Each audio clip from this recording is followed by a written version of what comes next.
Bonjour. Voici aujourd'hui une nouvelle vidéo d'algèbre, la troisième, sur les familles libres, familles génératrices et bases. Alors, qu'est-ce qu'une famille libre? E est un espace vectoriel réel. U1, UN, une famille de vecteurs de E. On dira que la famille U1, UN est libre, ou bien que les vecteurs U1, etc., UN sont linéairement indépendants si, pour tout nuplet alpha 1, alpha 2, etc., alpha n de Rn, alpha 1 U1 plus alpha 2 U2 plus etc. plus alpha n UN égale 0, implique impérativement que tous les coefficients alpha 1, alpha 2, etc., alpha n sont tous nuls. Autrement dit, la famille U1UN sera libre si toute combinaison linéaire de U1, etc., UN donne 0. Cette combinaison linéaire ne pourra avoir lieu qu'avec des coefficients qui sont tous nuls. Alors, une famille liée, c'est une famille qui n'est pas libre. On dit aussi que les vecteurs U1, UN sont linéairement dépendants. Alors, si on peut trouver des réels alpha 1, alpha n, non tous nuls, tels que alpha 1, U1 plus alpha 2, U2 plus etc., plus alpha n, UN égale 0, la famille U1, U2, etc., UN est liée. Une famille U1, etc., UN est liée s'il existe une relation de liaison entre les vecteurs qui la composent. Exemple. Dans R2, le vecteur 2, 5 tout seul, il est libre. En effet, si je prends alpha fois 2, 5 égale 0, 0, j'obtiens 2 alpha égale 0, 5 alpha égale 0, donc alpha égale 0. Donc, tout vecteur non nul est libre. Dans R2, le vecteur nul tout seul, il est lié parce que si je fais alpha fois 0, 0, ça donnera 0, 0, même si alpha n'est pas nul. Alors, si une famille est constituée donc d'un seul vecteur, si ce vecteur n'est pas nul, elle est libre. S'il est nul, elle est liée. Alors, si une famille est constituée de deux vecteurs, U et V, la famille UV sera libre si et seulement si U et V ne sont pas proportionnels, c'est-à-dire ne sont pas collinaires. Elle sera liée si un des vecteurs est multiple de l'autre. Exemple, dans un espace vectoriel E, la famille U, 3U, elle est liée, car V c'est 3U. V est un multiple de U. Dans R3, soit U, V et W, on suppose que W est combinaison linéaire de U et de V, alors la famille U, V, W, elle est liée.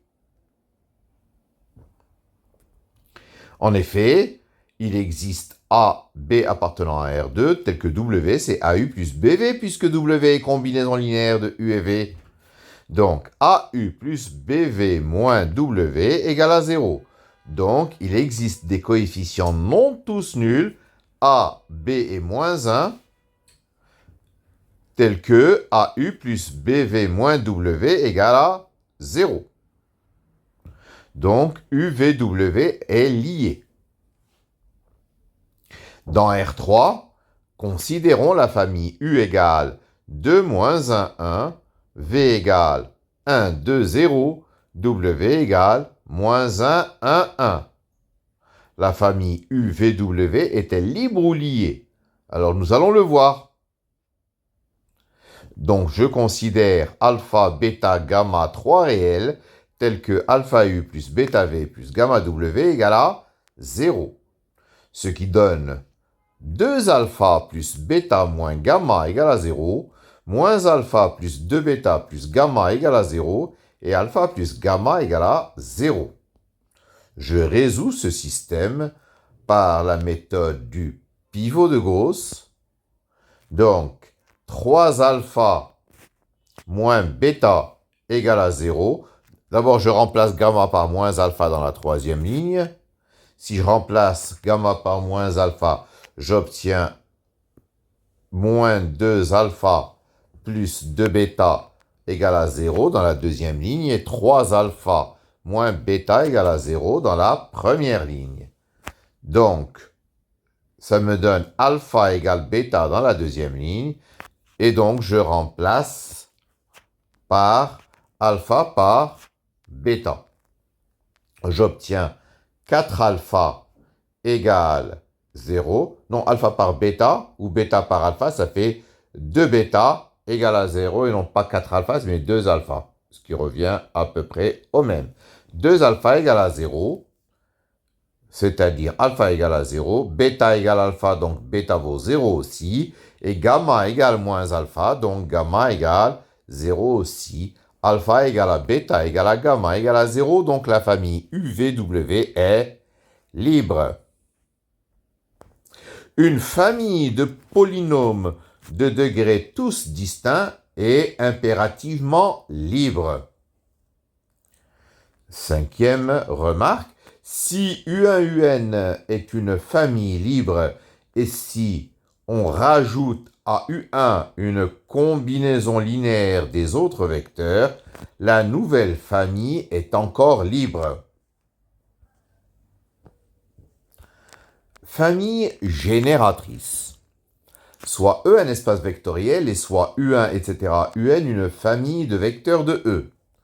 U1, etc. UN est une famille génératrice de E, ou bien engendre E, si tout vecteur U de E peut s'écrire comme combinaison linéaire de U1, etc. UN. Ainsi, U1, U2, etc. UN sera une famille génératrice de E, si et seulement si, quel que soit U appartenant à E, il existe alpha 1, alpha 2, alpha n appartenant à Rn, tel que U égale sigma des alpha I UI. On dit aussi parfois que U1UN est un système de représentants de E.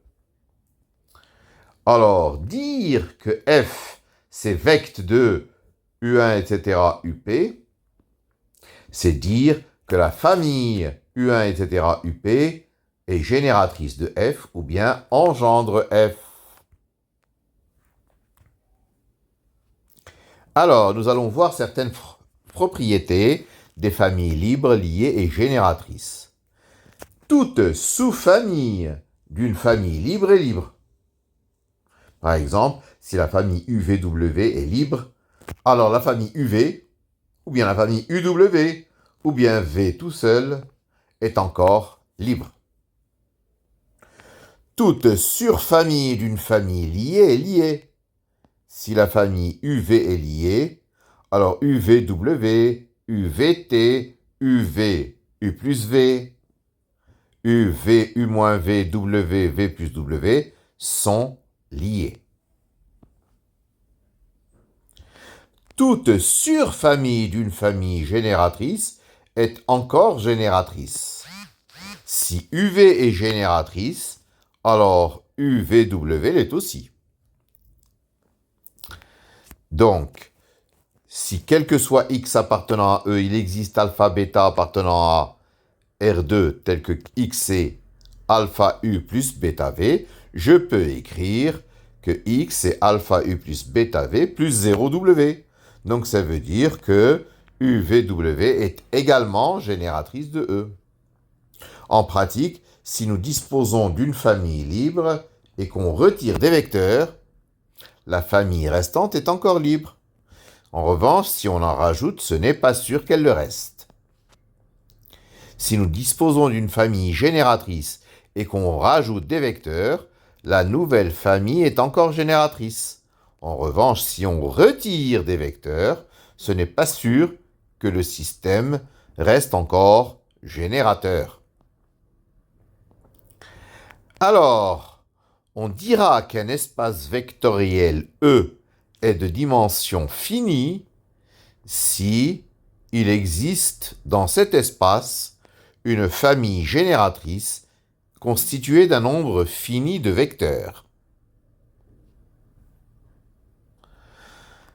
Alors, si une famille U1, etc., UN est libre dans un espace E de dimension finie, on peut éventuellement trouver un autre vecteur, UN plus 1, tel que la famille U1, etc., UN plus 1 soit encore libre.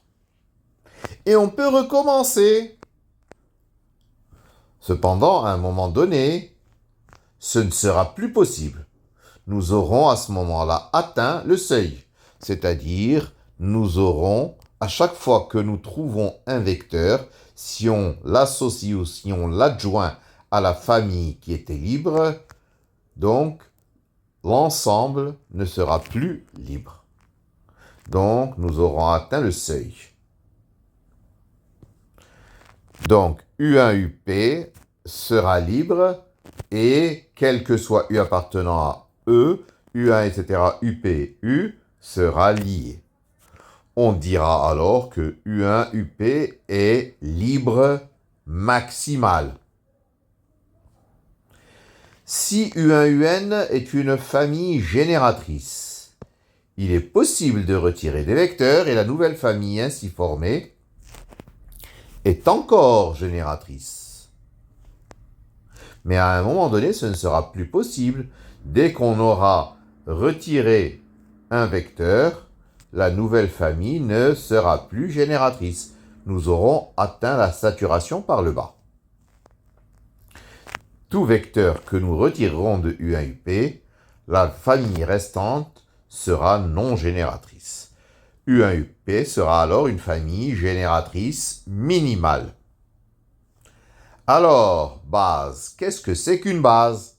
Une base, c'est une famille qui est à la fois libre et génératrice. Ou bien une famille libre maximale. Ou bien une famille génératrice minimale.